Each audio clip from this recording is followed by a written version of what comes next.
E aí, família Zoeira 2.0, tudo bom com vocês, meus filhos? Comigo está tudo ótimo. Bom, Botafogo classificado. Foi pro Paraguai, empatou em 0-0 num jogo morno, né? Mas está classificado para as quartas de final contra o Defensa e Justiça. Então, antes de eu botar a matéria aqui, dá uma moral ao canal, curta, compartilha, se inscreva aqui, adicione o sininho que eu também tenho vídeo importante do nosso Botafogo. Eu tô aqui para falar com vocês. Bom, agora sim, vamos ver a matéria, daqui a pouco eu volto. Caso Galo e Palmeiras só tenham a competição nacional pela frente, que tem o Botafogo como líder e o Botafogo nas quartas de final. O Jean Oddi está chegando. Jean, é um prazer tê-lo aqui no Sport Center. Queria que você falasse um pouco desse 0-0, um Botafogo que teve uma escalação mexida, mas conquista o seu objetivo, lidera o brasileiro, avança na Sul-Americana. Jean, boa noite.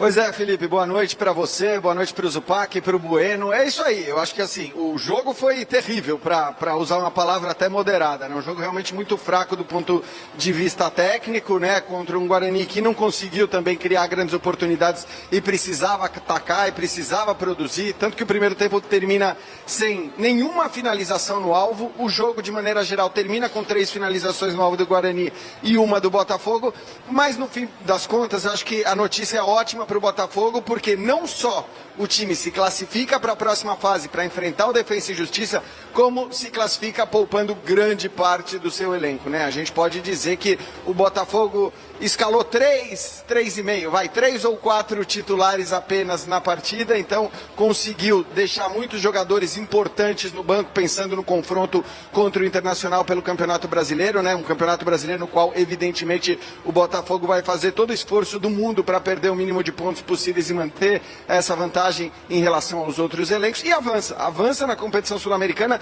Não diria que sofreu muito, não, mesmo mexendo tanto na sua equipe, mesmo colocando 3 ou 4 titulares, conseguiu passar o jogo de maneira muito tranquila, né? Acho que no fim foi um jogo que não gerou grandes emoções, e isso para o Botafogo era positivo. Era um time que tinha a vantagem depois da vitória por 2-1, tentou um Júnior Santos ali como centroavante que acabou não funcionando muito bem, mas aí não tem nada a ver com o Júnior Santos, né? Tem a ver simplesmente com o fato de que hoje o Botafogo estava completamente mexido, não tinha como criar tanto, era um time, vamos dizer, mais limitado tecnicamente e também do ponto de vista do entrosamento. Então, o substituto do Tiquinho não está definido. O Janderson nem entrou, o Júnior Santos começou jogando por ali, depois até caiu pelos lados, mas o importante para o Botafogo era simplesmente não sofrer gols. E com o Gatito no gol, né? Um dos destaques aí da partida, até por voltar ao seu país de origem, o Botafogo conseguiu a classificação segurando 0-0.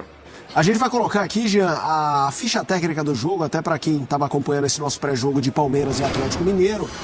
Vamos lá, posse de bola do Guarani foi inferior à do Botafogo, 44-56. Chutes, 14-11 para o time paraguaio. Certos, 3-1 para o time paraguaio. Grandes chances, 6-3 para o Guarani. Ações na área rival, 36-14. O Botafogo agora enfrenta o Defensa e Justiça da Argentina nas quartas. Você mencionou a história do Tiquinho, que vai ficar ausente aí aproximadamente 5 semanas, e diz que esse jogo não dá uma amostra do que pode ser essa substituição ao Tiquinho.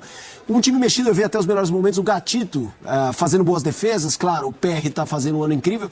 O que esse jogo, que você disse que foi terrível, no mínimo, dá de esperança para o botafoguense nesse sentido de elenco, de possibilidades, de repertório para, de fato, lutar em duas frentes? Deu para ver algumas posições ou alguns contextos, você falou, aqui o Botafogo consegue competir com uma base para um lado, uma base para o outro.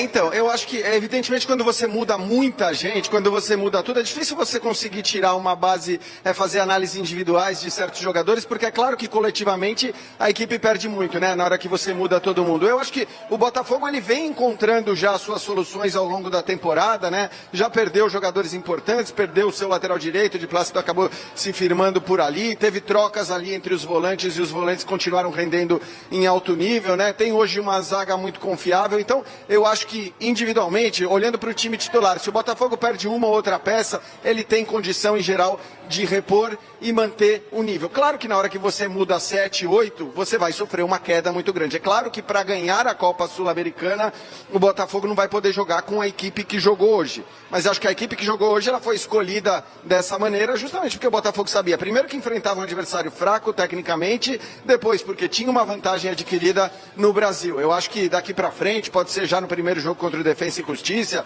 numa eventual semifinal, que pode ser até contra o São Paulo, certamente o Botafogo vai ter que escalar mais titulares para ir adiante.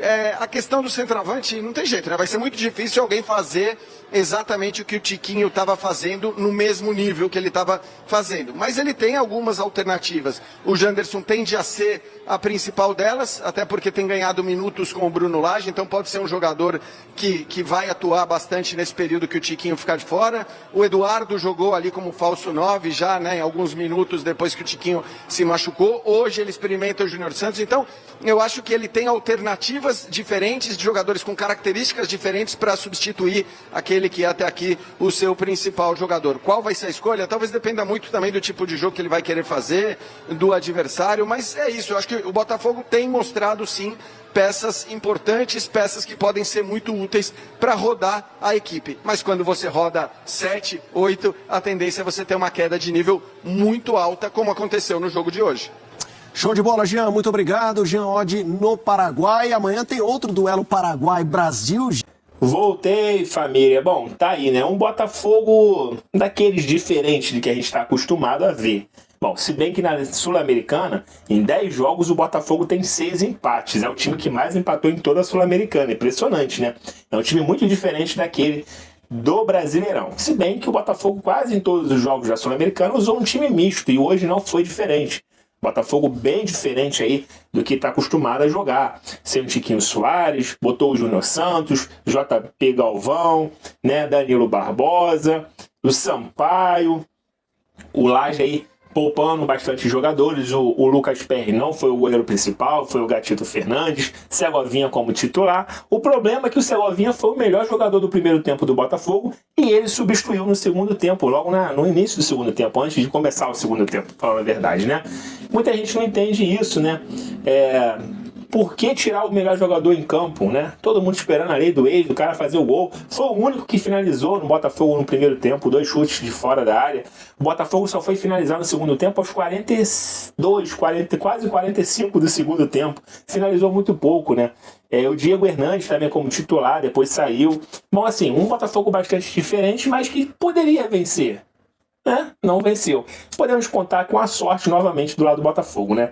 O Guarani teve bola na trave e quando precisou do goleiro Gatito, o Gatito estava ali muito seguro, salvando o Botafogo. Quando não é o PR, é o Gatito aí. Mas o Botafogo sofrendo assim desnecessário. O time do Guarani inferior, o Botafogo mesmo com o time misto para reserva, conseguiu segurar o empate. Não tomou gols, não perdeu, está classificado para as quartas de final contra o Defensa e Justiça, onde vai começar a ficar um pouco mais sério, né? Agora a Sul-Americana, vamos ver se o Botafogo vai levar a Sul-Americana um pouco mais sério, porque o Defensa e Justiça já é um time muito mais qualificado do que o Guarani. Então se o Botafogo começar a colocar time misto aí a partir das quartas de final, vai começar a ficar um pouco mais complicado para conseguir a classificação para a semifinal. E o Botafogo tem total chance aí de conseguir 2 títulos esse ano. Tá poupando jogadores, pensando no Brasileirão. O Botafogo enfrenta o Internacional sábado, mas poderia ter jogado pelo menos melhor, mesmo empatando, mas poderia ter jogado melhor, ter finalizado mais. Tinha o Luiz Henrique, por exemplo, que voltou, né, depois daquele problema no ombro, entrou no segundo tempo e mostrou uma correria, teve chance de finalizar, entrou bem, mas não finalizou pro gol. Teve uma chance clara de gol para ele, né? Ele conseguiu tirar 2 marcadores, entrou dentro da área e, em vez de chutar, ele tocou a bola, perdendo uma chance de finalizar pro Botafogo ali, quem sabe sair com gol.